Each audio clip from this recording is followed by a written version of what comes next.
தமிழ்த்தாய் வாழ்த்து கொண்டாந்தார். வேணுன்னே 2 வரியை எடிட் பண்ணி தான் அதில் டியூனில் கொண்டாந்தார். இப்போ சில அறிவாளிகள் என்ன பண்ணியிருக்காங்க, யூடியூப் ஸ்டார்ட் பண்ணிக்கலாம். இப்போ சில அறிவாளிகள் என்ன பண்ணாங்க, தமிழ்த்தாய் வாழ்த்தினுடைய முழு பகுதியையும் இந்த மறைத்து விட்டார்கள். தமிழ்த்தாய் வாழ்த்தினுடைய முழு பகுதியையும் தமிழர்களே தெரிந்து கொள்ளுங்கள். அவர் ஏன் எடிட் பண்ணார்னா அந்த பாட்டோட வரியை படித்தவங்களுக்கு தான் தெரியும். அதில் என்ன வருதுன்னு கேட்டால், சில பேர் மனம் புண்படும்படியாக ஒரு வார்த்தை வருது, ஆரியம் போல் வழக்கொழிந்துன்னு வருது. சம்ஸ்கிருதம் மாதிரி செத்துப்போன பாஷை அப்படிம்பாங்கல்ல, அப்படி ஆரியம் போல் வழக்கொழிந்து அப்படிங்கிறது மனோன்மணியம் பிள்ளை பாடியிருக்கிறார். அதில் பாடி அந்த இடத்துக்குள்ளே சொல்கிறார், சுந்தரம் பிள்ளை பாடியிருக்கிறார். இப்போ இதை எதுக்கு அனாவசியமாக தமிழ்த்தாய் வாழ்த்தில் வைக்கணும்? ஒரு கான்ட்ரவர்சி வரும். நீ நல்லா யோசிச்சு பாருங்க. தமிழ்த்தாய் வாழ்த்து என்று தமிழை பெருமைப்படுத்துகிற போது கூட ஆரியத்தை சிறுமைப்படுத்த வேண்டாம் என்ற பெருந்தன்மையோடு அந்த வார்த்தையை எடுக்கிறார் டாக்டர் கலைஞர். இந்த பயல்களுக்கு இது புரிய மாட்டேங்குது. அவர் ஏன் எடுத்தார்னு தெரியாமலே உங்களை காப்பாற்றுறதுக்கு தான்டா எடுத்தாரு. உங்களை பற்றி அசிங்கமாக யாரும் பேசிடக்கூடாதுங்கிறதுக்காக தான் அதை எடிட் பண்ணி வெளியே தூக்கி போட்டாரு. இல்லாட்டி செத்து போன பாஷைங்கிறது தமிழ்நாடு கவர்மெண்ட்டே டெய்லி சொல்லிக்கிட்டு இருக்குமே. அது வேண்டாம் அப்படின்னு ஆரியம் போல் வழக்கொழிந்துங்கிற வார்த்தையை எடுத்துட்டார். இப்போ அடுத்தாப்புல இன்னொரு விஷயத்துக்கு வருவோம். யூடியூப் நம்ம சாமி இருக்காங்க, சன்னிதானம் இருக்காங்க, குன்றக்குடி சன்னிதானம் இருக்காங்க. இவங்க என்ன கலர் போட்டிருக்காங்க? இவங்கெல்லாம் குடும்பஸ்தனா இல்லை, துறவி இல்லையா? சேகர் பாபு என்ன போட்டிருக்காரு? அவர் என்ன போட்டிருக்காரு? வெள்ளை. நான் என்ன பாருங்க, வெள்ளைக்கு கொஞ்சம் டிவிக்கு ஏற்ற மாதிரி கொஞ்சம் லைட்டாக ஒரு கலர். இது இவ்வளோ பேர் ஆம்பளைங்க இவ்வளோ பேர் உட்காந்துங்க பாருங்க, எல்லாம் வெள்ளை. ஒரு சின்ன விஷயம், சன்னியாசி தான் காவி போடுவாங்க, இல்லறத்தில் இருக்கிறவங்க வெள்ளை போடுவாங்க. அதனால தான் திருவள்ளுவர் படத்தை டாக்டர் கலைஞர் கொண்டாடும் போது வெள்ளை துணி போட்டு குடும்பஸ்தன் திருவள்ளுவர்னு புரிஞ்சுக்கிட்டோம் அப்படிங்கிறதுக்காக அவருக்கு வெள்ளை துணி போட்டார். நீங்க யாரை கேட்டு காவி போட்டீங்க? நான் நீங்க யாரை கேட்கிறேன்னு உங்களுக்கு தெரியும். நீங்க யாரை கேட்டு காவி போட்டீங்க? இப்ப என்னோட யாராவது விவாதத்துக்கு வர தயார்னா வாங்க. பைந்துவர் ஆடைன்னு எங்க வருது? காவையுடுத்தும் தாழ்சடை வைத்தும் எங்க வருது? பைந்துவர் ஆடை அப்படிங்கிற வார்த்தை ராமானுஜருடைய தனியல்ல ஒரு வார்த்தை வருது, பைந்துவராடை தனி அழகும் அப்படின்னு வருது. ராமானுஜர் இல்லறத்தில் இருந்த வரைக்கும் வெள்ளை வேஷ்டி கட்டி இருந்தாரு. தஞ்சம்மான்கிற மனைவியை விட்டுட்டு அவர் சாமியாரா போகணும்னு புறப்பட்டு போகும்போது நேரா தேவராஜ பெருமாள் சன்னதிக்கு போய் அவருக்கு குரு அங்கே காவி கொடுக்கறதுக்கு யாரும் இல்லைன்னு கோயிலையே வச்சு அந்த காவியை எடுத்து கட்டிக்கிட்டாரு. 1000 வருஷத்துக்கு முன்னாடி வெள்ளை உடையில் இருந்த ராமானுஜர் இல்லறத்திலிருந்து துறவரத்துக்கு போகிற போது மட்டும்தான் காவியை உடுத்தி கொண்டார். திருவள்ளுவர் காமத்துப்பால் பாடியவர், இல்லறத்தின் அருமை தெரிந்தவர், மக்கட்பேரை சொன்னவர், அரண் எனப்பட்டதே இல்வாழ்க்கை என்று சாதித்தவர். எனவே திருவள்ளுவர் குடும்பஸ்தன் என்பதால் விவரமறிந்த டாக்டர் கலைஞர் அவருக்கு வெள்ளையில் ஆடை போட்டு அது அரசு படமாக அறிவித்தார். புரியலையே, காவி யார் போடுவாங்க, யார் வெள்ளை போடுவாங்க அப்படிங்கிற வித்தியாசம் என்ன புரியலையே. நான் கூட இன்னும் 2 வருஷத்துல போட்டுருவேன். யார் கொடுப்பாங்கிறது தான் இப்ப முக்கியம். இருக்கட்டும். எதுக்கு சொல்ல வரேன்னா, சார் அதுக்கு நான் நிறைய ஆதாரம் நான் எடுத்து வச்சிருக்கிறேன்.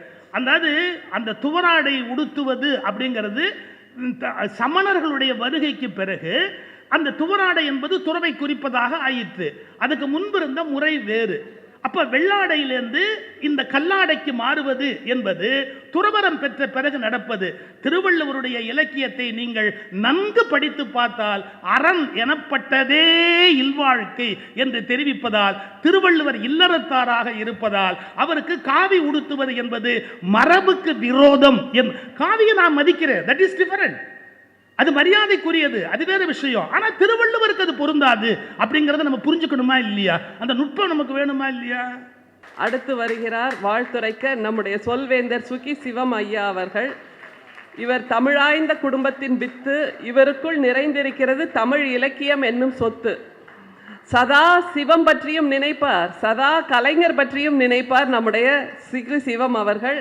அன்பே சிவம் என்று வாழும் ஞானி என்று சொல்வோம், கலைஞரை பேச வரும் திராவிட தோணி என்றும் அவரை சொல்லலாம். திராவிட தோணி இப்போது வருகிறது நம்முடைய கலைஞரை பேசுவதற்காக.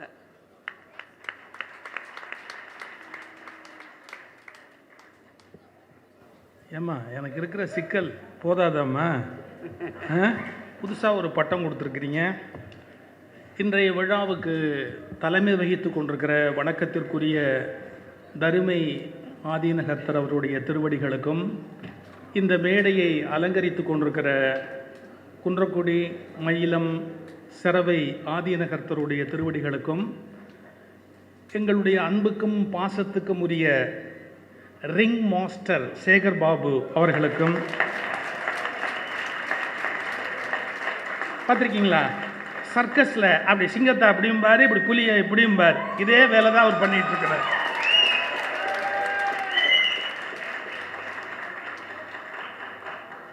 அவருக்கு ஒரு ரிங் மாஸ்டர் சேகர் பாபு அவர்களுக்கும், இந்த மேடையில் வீற்றிருக்கிற அரசியல் பிரமுகர்களுக்கும், மகிழ்ச்சியாக இருக்கிற கலைஞரின் அன்பு உடன்பிறப்புகளுக்கும் என்னுடைய பணிவன்பான வணக்கங்கள். சகோதரி ஆண்டாளன் உட்பட, நான் அவர் விட்டுட்ட தப்பாக போயிடும்.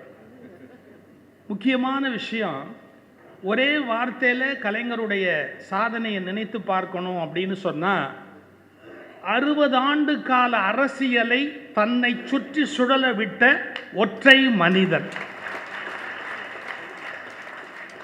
இப்போ மத்திய அரசு அப்படிங்கிற இடத்துல போய் ஒன்றிய அரசுங்கிற இடத்துல இருக்கிறது வேற. ஒரு மாநிலத்தினுடைய முதல்வராக இருந்து கொண்டு 60 ஆண்டு கால அரசியலை தன்னை சுற்றி சுழல விட்ட மாபெரும் சரித்திர சாதனையாளர் டாக்டர் கலைஞர் அவர்கள். எப்படின்னா, பார்ன் லீடர், பிறந்த போதே ஒரு தலைமை பண்பு இயல்பாக வரப்பெற்ற ஒரு தலைவர். இப்போ ஒரு அரசியல் தலைவர், கட்சி தலைவர், ஆட்சி தலைவர், அதெல்லாம் அந்த பக்கம் வச்சுங்க. நார்மலா இருக்கிற ஒரு மனிதன் கூட கற்றுக்கொள்ள வேண்டிய நற்பண்புகள் ஒன்று, காலை எழுந்திருக்க வேண்டும். அதிகாலை 4 மணிக்கு எவ்வளவு வேலை இருந்தாலும் எழுந்திருக்கிற பழக்கம் உடையவர் டாக்டர் கலைஞர். யோசிச்சு பார்க்கணுமா இல்லையா? நடைப்பயிற்சி, உடனே புறப்படணும், வாக்கிங் போகணும், அதுக்கு ஒரு 4 பேர் வரணும், உடனே புறப்படுவார். 6 மணிக்கு வந்தால் அத்தனை பேப்பரையும் எல்லாத்தையும் படிச்சாகணும். ஒரு பத்திரிகை எடிட்டர் சொல்றாரு, ஒரு பத்திரிகை பேர் சொல்ல விரும்பல, ஒரு பத்திரிகையோட எடிட்டர், விடிய கால 4:15 மணிக்கு ஃபோன் வருது அவருக்கு. அப்பெல்லாம் லேண்ட் ஃபோன் தான். அந்த லேண்ட் ஃபோன் எடுத்துட்டு அங்க இருக்கிறவர் கேட்கிறாரு, நான் கருணாநிதி பேசுறேன். ஐயா சொல்லுங்கய்யா சொல்லுங்கய்யா சொல்லுங்கய்யா, உன் பத்திரிகையில் இத்தனாம் பக்கத்தில் ஒரு செய்தி போட்டிருக்கிற, அதை எடுத்து படி, அந்த செய்தி எடுத்து படி அப்படின்னு. உடனே அந்த வேகமாக அதை திருப்பி அந்த செய்தியை படிக்கிறார். அதில் 3வது பேரா படி, அதையும் படிக்கிறார். அதில் என்ன போட்டிருக்கிற, திமுகவினுடைய கூட்டம் அந்த மண்டபத்தில் நடைபெற்றது, முடிந்தவுடன் எல்லோரும் பிரியாணி தின்று விட்டு அந்த இடத்தை விட்டு புறப்பட்டார்கள்னு போட்டிருக்கிற. ஒரு நிமிஷம், நடந்தது ஜெயின் கல்யாண மண்டபம். ஜெயின் கல்யாண மண்டபத்தில் கறி சாப்பிட மாட்டாங்க அப்படிங்கிறது கூட உனக்கு தெரியாத? புழுகிறதா இருந்தால் கூட பார்த்து புழுங்குங்கய்யா சார். விடிய கால 4 மணிக்கு ஒருத்தரை கூப்பிட்டு ஒரு பத்திரிகையில் வருகிற பாக்ஸ் மேட்டரை படித்து சொல்லக்கூடிய அந்த நுட்பமான ஒரு பார்வை. நான் இப்படி சொல்றேன், தப்பா நினைக்காதீங்க. உயர்ந்த இடத்துக்கு மேலே போக போக பேப்பரை கட் பண்ணி கொடுக்குற பிட்டு தான் பல பேர் படிப்பாங்க. பிட்டடிச்சு பசங்க காலேஜில் முன்னுக்கு வர மாதிரியே பிட்டு பேப்பரை கையில் கொடுத்த உடனே அதை மட்டும் படிச்சுட்டு அப்படியே கீழே வைப்பாங்க. ஒரு பேப்பரை வெட்டப்படாமல் முழுமையாக படித்துவிட்டு எதிர்த்தரப்பு விமர்சனங்களையும் பற்றி கவலைப்படுகிற, காதால் கேட்கிற, அதற்கு பதில் சொல்லுகிற ஆற்றல் உடையவர் நம்முடைய மரியாதைக்குரிய டாக்டர் கலைஞர் அவர்கள். அவருடைய 100ஆண்டு என்பது பெருமைக்குரிய ஒன்று சார். சட்டசபை அவர் இருந்தபோது சந்தோஷ சபையா இருந்தது சார். அப்படி அப்படியே ஜோக்கு, அப்பப்போ கட்டு, அப்பப்போ. மயிலாடுதுறையிலேருந்து கிட்டப்பா அப்படின்னு ஒரு உறுப்பினர், அவர் விமான நிலையம் கேட்டிருக்கிறார். எங்கள் மயிலாடுதுறையில் விமான நிலையம்.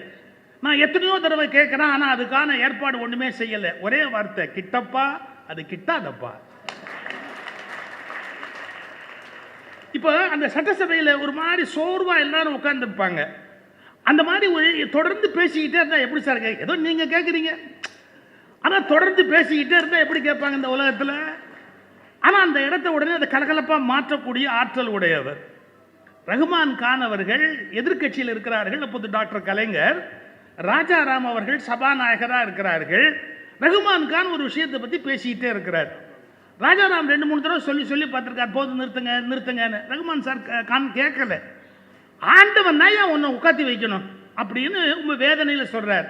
ஒன்று கலைஞர் எழுந்துச்சு, ரஹ்மான் கான் உட்கார்ந்த உடனே ராஜாராம் கேட்டார், நீங்க எதுக்கு இப்படி பேசுனீங்க? நீ தானே என்ன கூப்பிட்ட, ஆண்டவன் தான் சொல்லணும்னு சொன்னேன். நான் தானே ஆண்டவன், நான் தானே ஏற்கனவே ஆண்டவன், நான் தான் சொல்லணும், நான் சொன்னா உட்காருவாரு. பாருங்க, ஒரு நிமிஷத்துக்குள்ள அந்த வார்த்தையில விளையாடுகிற அந்த திறமை, ஆற்றல். நீங்க ஒரு மனிதனுடைய திறமையை நாம அளந்து பார்க்க வேணும்னு சொன்னா உடனுக்குடன் அந்த பேச்சு நாவன்மை. இப்போ கூட பத்திரிகை நண்பர்கள் கேள்வி கேட்டாங்க, உங்களுக்கு கடைசியாக ஒன்று சொல்கிறேன், பத்திரிகை நான் தான் எப்போவுமே யூடியூப்னு ஒன்று வச்சுருப்பேன்ல, பின்னாடி வைரஸாக போகிறதுக்கு வேண்டிய விஷயம் கடைசியாக சொல்லுவேன்ல, கண்டிப்பாக உண்டு, மறக்காமல் கேளுங்க, அது அப்புறமா வச்சுக்குவோம். பத்திரிகைக்காரங்க கேள்வி கேட்பாங்க, அவரை பற்றி ஒரே ஒரு குறிப்பு சொல்கிறதா இருந்தால், பத்திரிகைக்காரர்களை சந்திப்பதை மகிழ்ச்சியாக ஏற்றுக்கொண்ட பெரிய தலைவர் அவர். அவருக்கு பொழுது போல அப்படின்னா பேசிக்கிட்டே இருப்பார். பத்திரிகைக்காரங்க பேட்டியை பற்றி பயப்பட மாட்டார், எதை பற்றியும் யோசிச்சு அதுக்கு உடனே பதில் சொல்லக்கூடிய அந்த அருமை உண்டு. ஒரு முறை அப்போது முதல்வராக இருந்து வெளியில் வருகை தந்து புரட்சி தலைவி அம்மா அவர்கள் ஒரு இன்டர்வியூவில் சொல்லியிருக்காங்க. என்ன சொல்லியிருக்காங்க? நான் ஆட்சியில் இருந்தாலும் இல்லாவிட்டாலும் மக்களுக்கு நன்மை செய்வதை நிறுத்த மாட்டேன் என்று அவங்க சொல்லியிருக்கிறாங்களே, அதை பற்றி நீங்கள் என்ன நினைக்கிறீங்க அப்படின்னு ஒரு பதில் பாருங்க. அவர்கள் ஆட்சியில் இருந்தால் நன்மை செய்வார்கள், இல்லாமல் இருந்தால் அதை விட அதிக நன்மை செய்வார்கள். ஒரு வினாடியில் அதுக்கு மேலே ஒரு பதில் அப்படி கட் பண்ணி அந்த அந்த கேட்கிற பத்திரிகைக்காரர்கள் கூட மகிழ்ச்சி அடையும்படியாக. இதை விட அவர் பயன்படுத்துகிற வார்த்தையை கவனிக்கணும். ஏன்னா ஒரு கவிஞர் இயல்பிலேயே நான் வீறு உடையவர், சொல் வெல்லப்படாத சொல் என்று திருவள்ளுவர் சொன்னவர். திருவள்ளுவரை சிலையாக மட்டுமல்ல கலையாக தன் உள்ளே எழுதி வைத்துக் கொண்டவர். அதனால ஒவ்வொரு சொல்லும் அவர் தேர்ந்து வர்றதை 100 முறை நீங்க கவனிக்கணும். இதில் எத்தனை விதமான பொருள் இருக்கு அப்படிங்கிறதுக்கு. பிரபாகரன் இறந்து விட்டாரான்னு கேட்குறாங்க.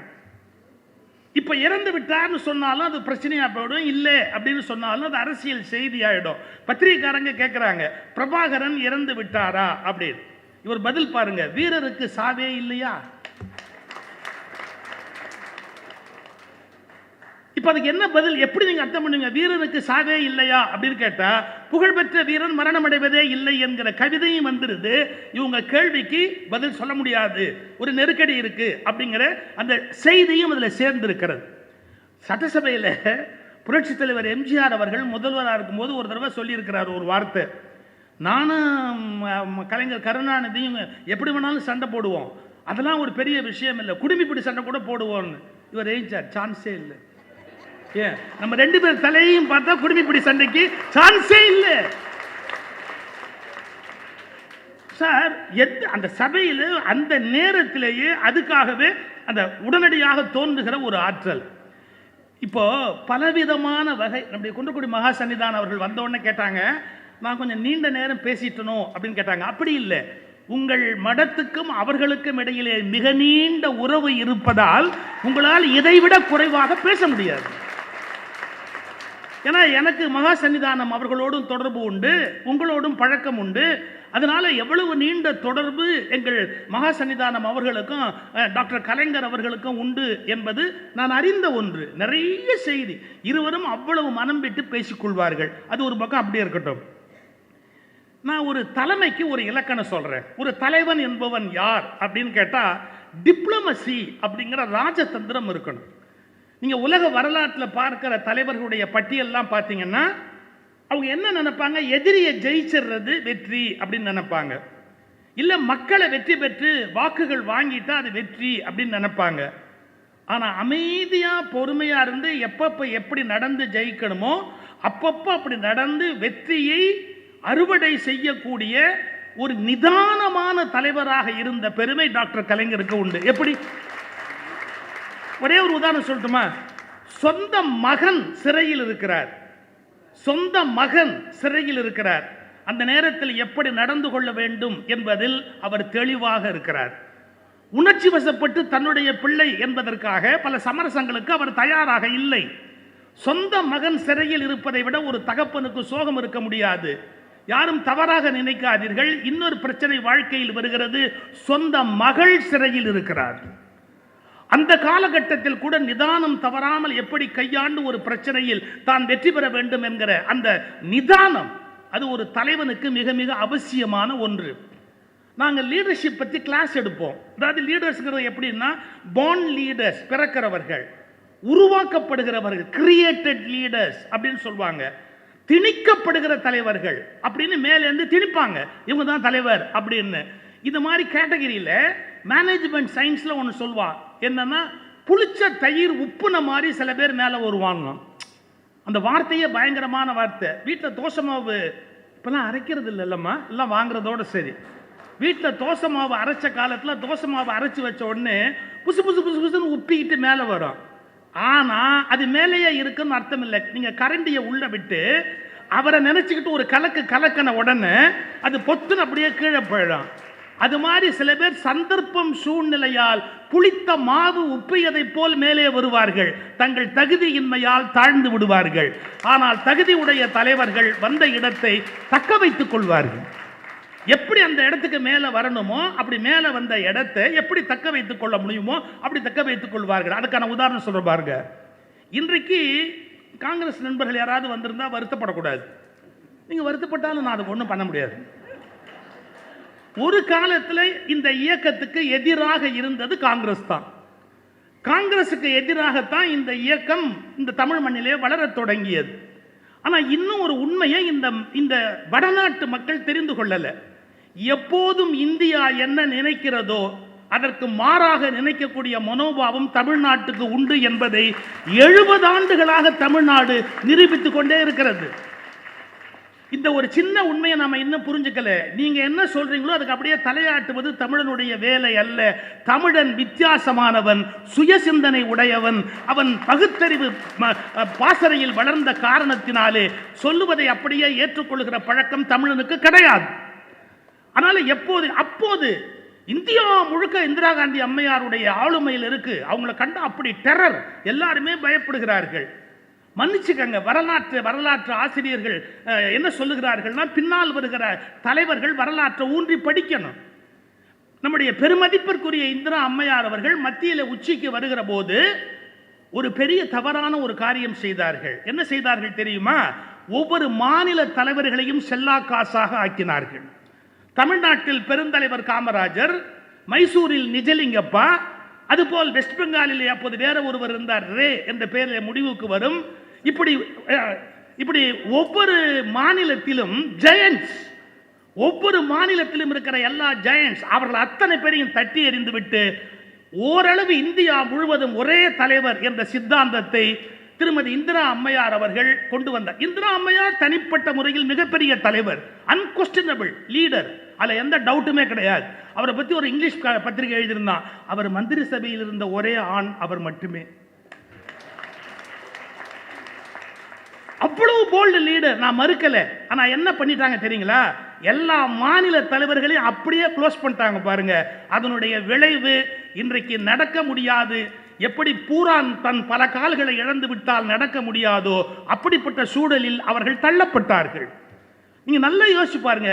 இந்த இயக்கத்தை வளர்க்கிற போது டாக்டர் கலைஞர் ஒவ்வொரு மாவட்டத்திலும் வலிமையுடைய ஒரு தலைவரை உருவாக்குகிறார். எத்தனை விதமான சங்கடங்கள் வந்தாலும் சமாளிக்கக்கூடிய ஒவ்வொரு மாவட்டத்திலும் ஒரு வலிமையான தளபதியை உருவாக்குகிறார். பல பேருக்கு தெரியுமோ தெரியாதோ, ஆற்காடு வீராசாமி அவர்கள் ஒரு வழக்குக்காக நீதிமன்றத்துக்கு போகிறார். அப்போது கேட்கிற போது அந்த ஜட்ஜி கேட்கிறார், ஹூ இஸ் ஹி அப்படின்னு. பெருமையா நம்முடைய ஆற்காடு வீராசாமி ஐயா சொன்னார், மாவட்ட செயலாளர் அப்படின்னார், திமுக மாவட்ட செயலாளர் அப்படின்னு. ஜட்ஜிக்கு ஒன்றும் புரியல. வாட் இஸ் மீன் பை மாவட்ட செயலாளர்? District collector.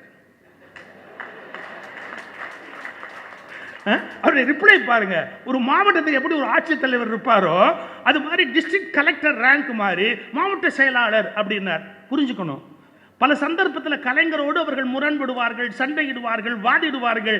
ஆனால் ஒன்று புரிந்து கொள்ள வேணும், இந்த இயக்கம் இவ்வளவு காலம் நீடித்திருப்பதற்கு ஒரே காரணம் அப்படிப்பட்ட வலிமையான தலைவர்களை ஒவ்வொரு மாவட்டத்திலும் அவர் உருவாக்கியதுதான். ஏன்னா நாங்க லீடர்ஷிப் கிளாஸ்ல சொல்லி கொடுப்போம், the first person may be the leader. நல்ல கவனிங்க, the first person may be the leader. ஆனா உன் லீடர்ஷிப் கண்டினியூ ஆகணும்னா அது யாருக்கு தெரியுமா? it is in the hands of the second person. ஏன்னா அவர்கள் தான் உன்னை தலைவனா நிறுத்த முடியுமே ஒழிய நீயே நீ தலைவனா நின்னுக்க முடியாது.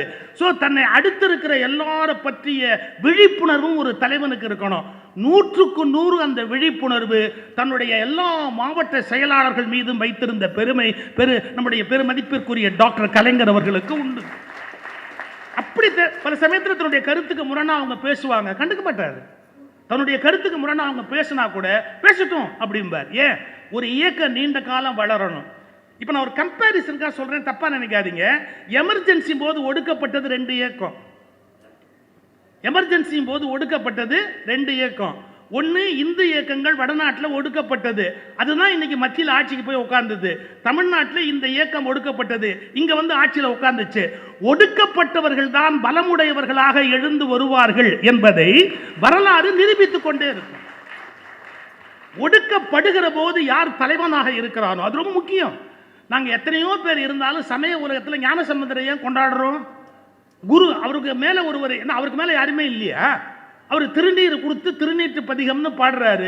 திருநீர் கொடுக்கிறவர் குரு. இப்ப சாமிகிட்ட போனா திருநீர் கொடுக்கிறார், கொடுக்கிறவர் பெரியவர், வாங்கிக்கிறவங்க சீடர்கள். சைவ உலகத்துக்கே திருநீற்று பதிகத்தை கொடுத்தவர் ஞானசம்பந்தர். ஞானசம்பந்தர் வயசுல சின்னவர்.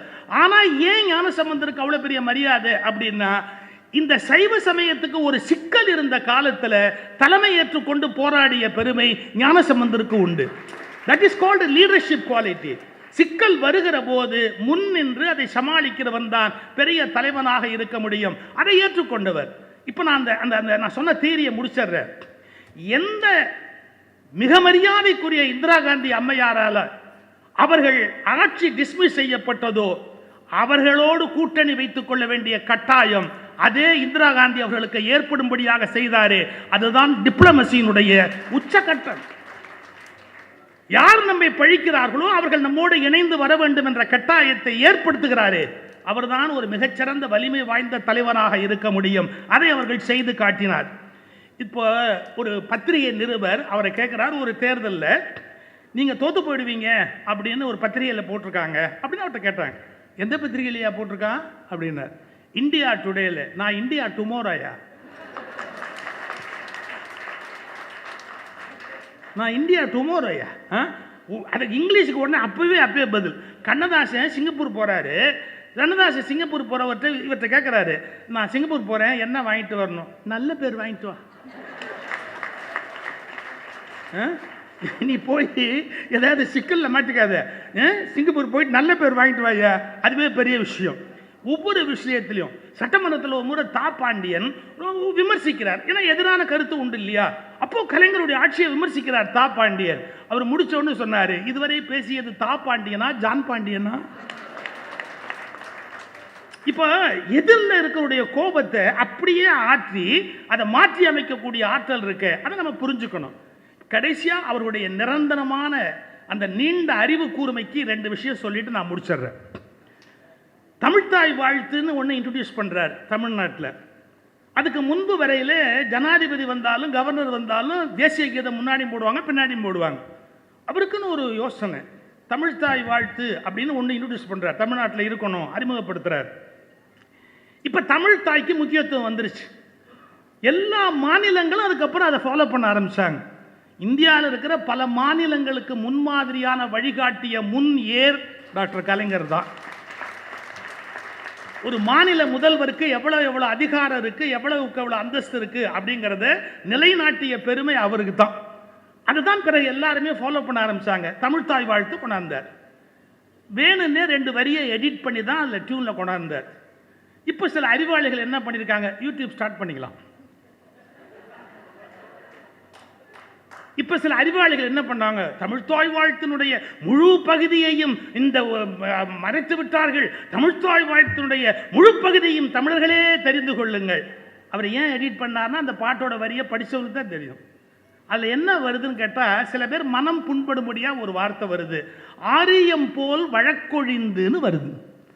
சம்ஸ்கிருதம் மாதிரி செத்துப்போன பாஷை அப்படிம்பாங்கல்ல, அப்படி ஆரியம் போல் வழக்கொழிந்து அப்படிங்கிறது மனோன்மணியம் பிள்ளை பாடி இருக்கிறார். அதில் பாடி அந்த இடத்துக்குள்ள சொல்றார், சுந்தரம் பிள்ளை பாடி இருக்கிறார். இப்போ இதை எதுக்கு அனாவசியமாக தமிழ்த்தாய் வாழ்த்தில் வைக்கணும்? ஒரு கான்ட்ரவர்சி வரும். நீ நல்லா யோசிச்சு பாருங்க.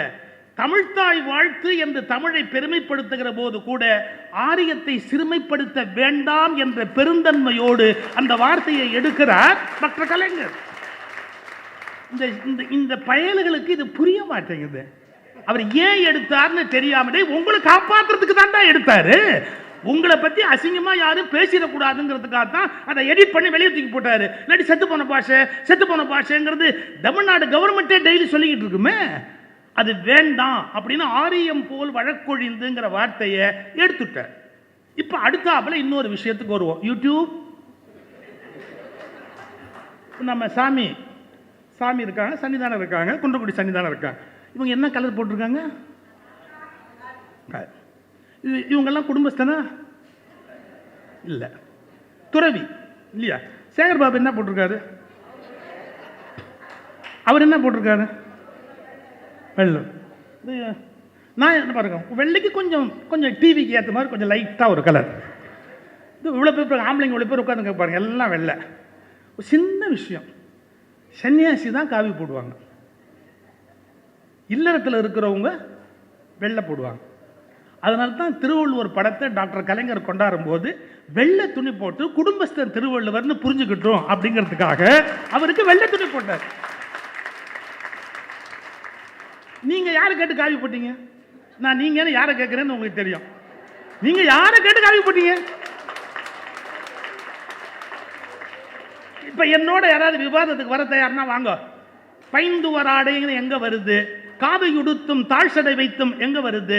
பைந்துவர் ஆடை அப்படிங்கிற வார்த்தை ராமானுஜருடைய தனியல்ல ஒரு வார்த்தை வருது, பைந்துவர் ஆடை தனி அழகும் அப்படின்னு வருது. ராமானுஜர் இல்லறத்தில் இருந்த வரைக்கும் வெள்ளை வேஷ்டி கட்டி இருந்தாரு.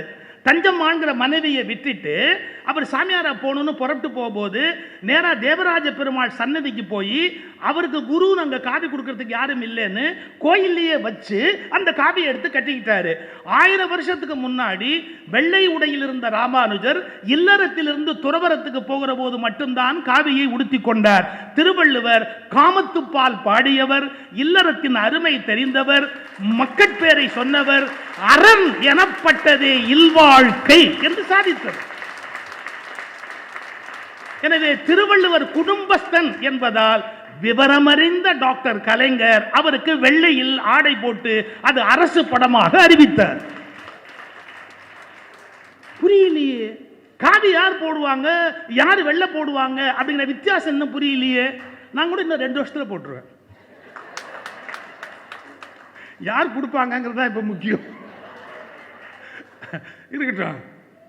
எதுக்கு சொல்ல வரேன்னா, சார் அதுக்கு நான் நிறைய ஆதாரம் நான் எடுத்து வச்சிருக்கிறேன்.